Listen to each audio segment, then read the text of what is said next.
Did he get a lot of heat for that? Yeah. The only heat he really got was his brother because he had no experience. He could justify Pierre Salinger, he could justify these other people, and he really had a good cabinet. If he doesn't have a good cabinet, he doesn't survive the Cuban Missile Crisis. I'm telling you right now. Which brings me to a quick point before we go on to the formation of the Peace Corps. Is that, I said this before, Donald Trump just appointed a military general as his department, as the Secretary of Defense. I really worry about that because the decisions are going to be made militarily. And you'll find out, again, as I mentioned yesterday, when we get into the Bay of Pigs, if Kennedy would have had a military general as his Secretary of Defense, we would have been in war with Russia. No question about it. So you got to have that person to think a little bit, and you'll learn more about that. But I would just end Kennedy's cabinet by saying, very good cabinet, very balanced cabinet, and really one of the best presidential cabinets in American history that came through when we had a major, major problem in the Cuban Missile Crisis. So we'll go from there.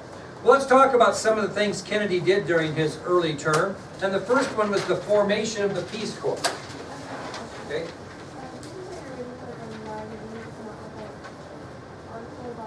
And the newest people are supposed to have the Kennedy. Oh, what? Shopko, I better go get one. I better go get one, yeah. I try to keep them all. I'll go get one. Thank you. For what? Oh, the Kennedy family's on the cover of People magazine, Jackie. Oh, let's take a second to talk about that. I just got the trailer, and it's very good. It's on Jackie Kennedy 4 days after the assassination. I think it's going to come out in New Orleans about the time we're there. I'm guessing because it takes some time. Kristen Wood, I've talked to you about my former student that just got promoted in the Air Force. She got invited to the premiere in Washington, D.C., and she was sending me pictures making me mad. But she went and saw the premiere the night before it came out in D.C. It's a trailer, it's just kind of I have the trailer, it's just kind of tells you what it's going to be about. Well, I can show you that a little bit later, but we're not there yet. But anyway, that's going to be a very good movie, and I'm hoping maybe, if it's here, if it comes to Orland, maybe we could go see it. Maybe I could talk to the movie guy, maybe we could see it during the day. It'd be kind of cool. So we'll see. All right, the formation of the Peace Corps. On March 1st of 1961, on March 1st of 1961, is the date that President Kennedy announced publicly the formation of the Peace Corps. On March 1st, 1961, was the date that President Kennedy announced publicly the formation of the Peace Corps. Now, he introduced it as a temporary government agency. Temporary. So it was kind of start out as what we call nowadays a pilot program. Okay, we're going to see how it goes and make a decision. It's a temporary program. And he announced that on March 1st of 1961. And he asked Congress to evaluate this Peace Corps, and if it was successful, to make it a permanent program. You ever heard of the Peace Corps? Which means it's still today, in 2016, a permanent program. Pretty successful temporary pilot program in 1961. Well, when the Peace Corps was first established, it was established to provide two things to developing nations. Two things to developing nations. What's a developing nation? Below, you know what a developing nation is? It'd be islands like that those two natives came from, not very civilized. A developing nation is one that really isn't set up with water and electricity and housing and governmental leadership. It's a developing nation. So you hear about them all the time, okay? And the two things that the Peace Corps was going to provide these developing nations was humanitarian aid and education. Humanitarian aid and education. Those were the two things that the Peace Corps was set up to provide developing nations in 1961, humanitarian aid and education. Now, Kylie Whoopington, what is humanitarian aid? Going and giving service like taking care of people, Medicine, food, water, you know, to help them survive. And education, obviously, is to educate them. Now, somebody had to oversee and organize this Peace Corps, and the man that Kennedy chose was his brother-in-law. It might be hard to see. Brother-in-law, Sergeant Shriver. Where have we heard that name before? Think now, what did Sergeant Shriver do that was really crucial to Kennedy getting elected? Go ahead.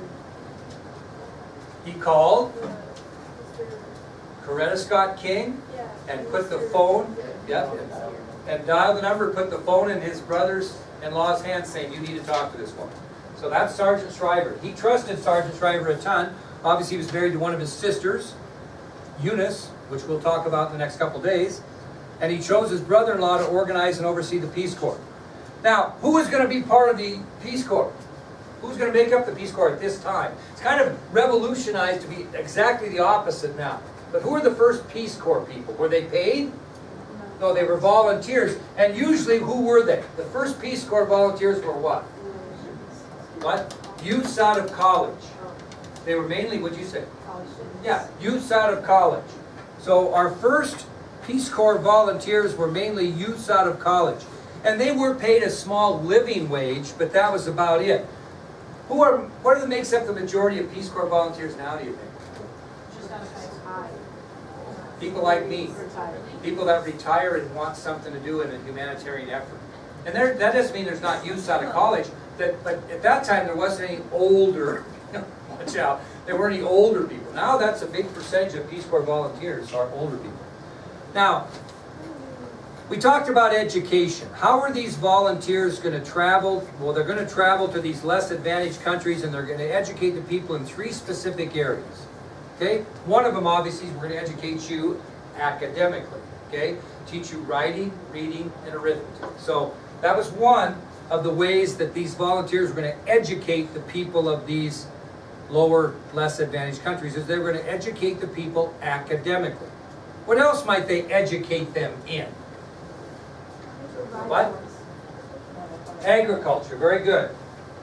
They educate the people on agriculture matters. Farming, how to plant seeds, how to grow seeds, how to be self-sufficient, agriculture. What else might they teach these people a little bit about? Personal hygiene, very good. Personal hygiene, and that's where the medicine came in, how to take care of yourself, what to do if you're sick, those types of things. So health and hygiene. So they educated the people of the countries academically, they educated the people of the countries on agricultural matters to make them self-sufficient that way, and they educated the people of the country in health, education, and hygiene, how to take care of themselves and live longer. Well, by the end of 1963, there were 11,000 Peace Corps volunteers that were serving in 40 different countries around the world. So in less than a 2-year period of time, there were over 11,000 Peace Corps volunteers serving in 40 different countries across the world. So what that temporary agency became after that kind of success was a permanent one, and it proved to be a big success and still exists very strongly today. So the Peace Corps was something Kennedy did very, very early in his administration. Now, before we get to our second subtopic, which is the Bay of Pigs affair, what were the 2 concerns that people had about Kennedy when he ran for president? He was Catholic and his age and inexperience. Well, at this time in history, the United States had a very low morale about communism. We were concerned about communism. Americans were concerned that the communists were going to nuke us out, that they were going to come over and take over our country. That could we compete with the communists in education? So the biggest concern President Kennedy had when he took office was the low American morale toward the Soviet Union. Very, very concerned that we didn't think we could compete with them on many different fronts. So again, the biggest concern Kennedy had when he took off was this American morale towards the Soviet Union. And what he wanted to do, which resulted in this Bay of Pigs affair, is he wanted to take some quick, bold action to help Americans regain their self-confidence with Russia, that we could stand toe-to-toe with them. Now, we had some other issues here because we weren't dealing just with communist Soviet Union thousands of miles away. We had a communist country less than 100 miles away from Key West, Florida, in Cuba. Okay? And their leader, Fidel Castro, who just very recently passed away, became a very strong ally with who? Russia. So we had communist issues and concerns 90 miles away from the continental United States off of Key West, Florida. And forever, since Castro took over, the United States wanted to free Cuba from Castro's control, this horrible dictator, this horrible person that oppressed his citizens and treated them poorly. Ever since Castro took over, way before Kennedy, the United States wanted to free that country of Castro and communism, so we didn't have to worry about that 90 miles away. Well, finally, in the late 1950s, when Eisenhower was president, they had initiated a plan to deal with Castro. They were going to try to get rid of Castro. So this wasn't just a Kennedy thing. This had been going on a while. We didn't like Fidel Castro and his military dictatorship in Cuba and how he oppressed his people and treated them, executed them, whatever. And so we were always trying to get rid of him.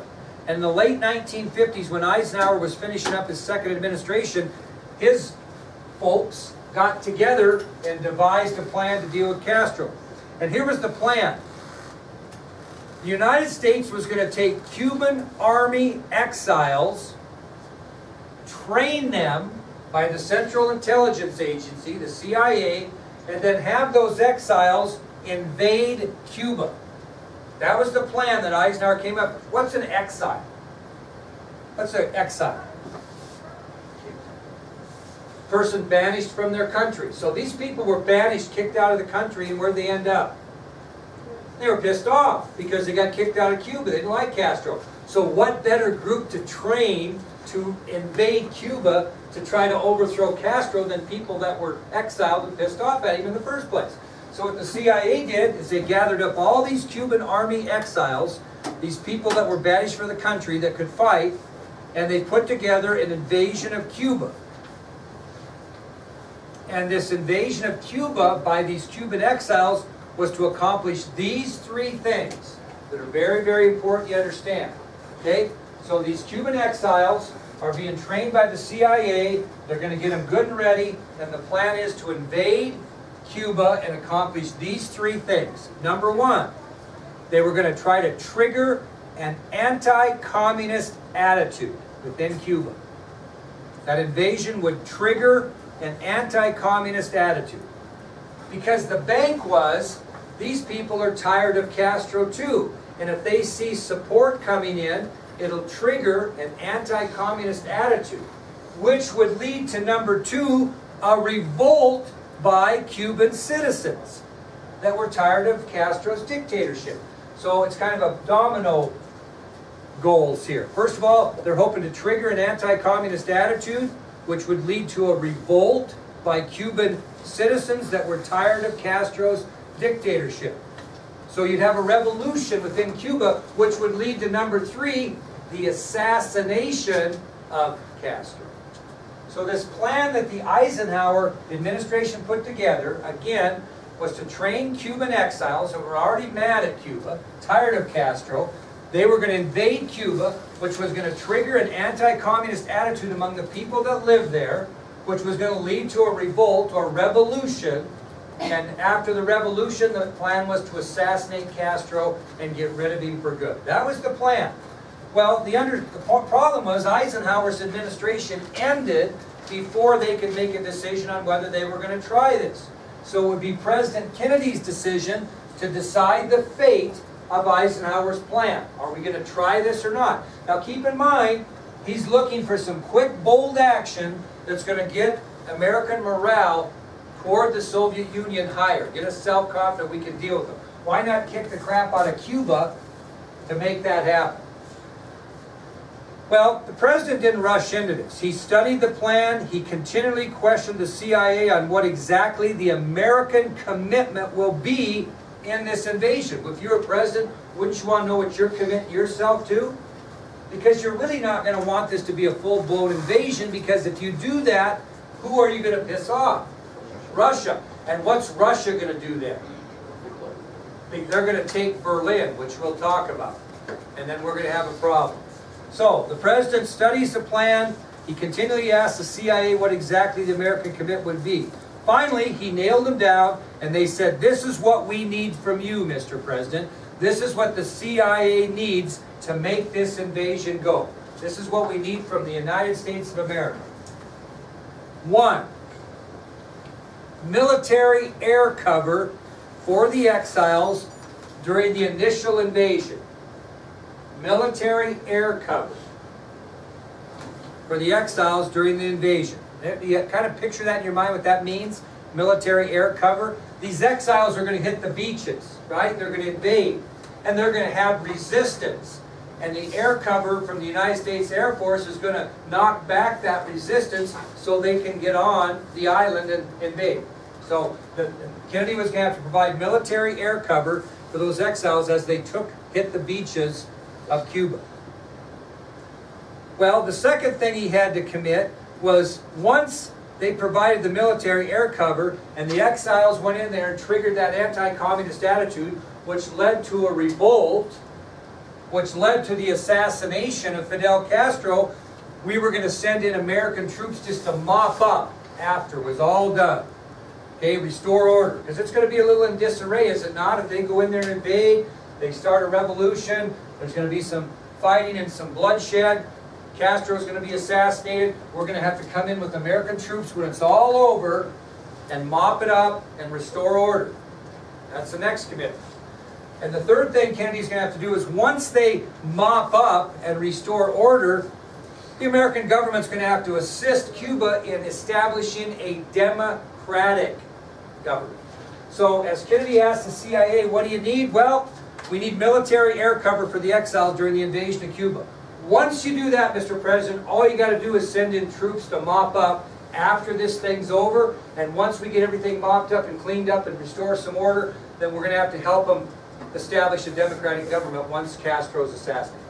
Okay? That's what they told him. Well, he studies some more. He consults with his closest advisors and finally gives the CIA the go to continue Eisenhower's plan. So he studies this up, he talks with his advisors, especially his closest ones, and he decides to give the go. Gives the CIA permission to continue the invasion. So on April 17th of 1961, January, February, March, April, only 3 months after he took office, a force of 1,382 Cuban exiles landed on the southern coast of Cuba at the Bay of Pigs.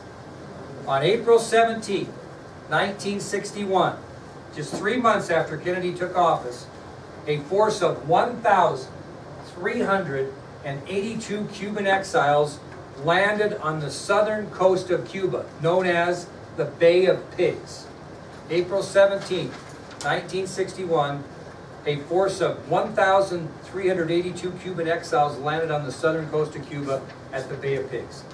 The entire operation turned out to be a major disaster for the United States. Just a horrible disaster. Absolute debacle. And there's 3 reasons why this plan did not work. So this entire operation, this entire invasion by Cuban exiles couldn't be worse. Absolute failure, disaster, for 3 reasons. Number 1, the landing site on that southern coast of Cuba at the Bay of Pigs that was chosen by the CIA was too far from the mountains. Think about that. The landing site for the invasion, which again was chosen by the CIA, was too far from the mountains. Why would that matter? There's no coverage. Okay, what they did is they found a spot here, and the mountains are over here, and they had troubles there. They needed to land here and have the mountains there so they could get into coverage. That was a big problem. So the exiles had no protection when they hit the beaches. They didn't plan on going that far to get into the mountains.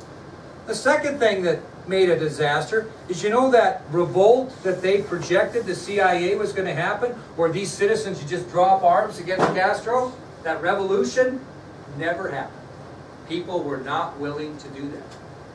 So they underestimated the loyalty of the Cuban citizens with Castro. It wasn't so much a loyalty as it was a what?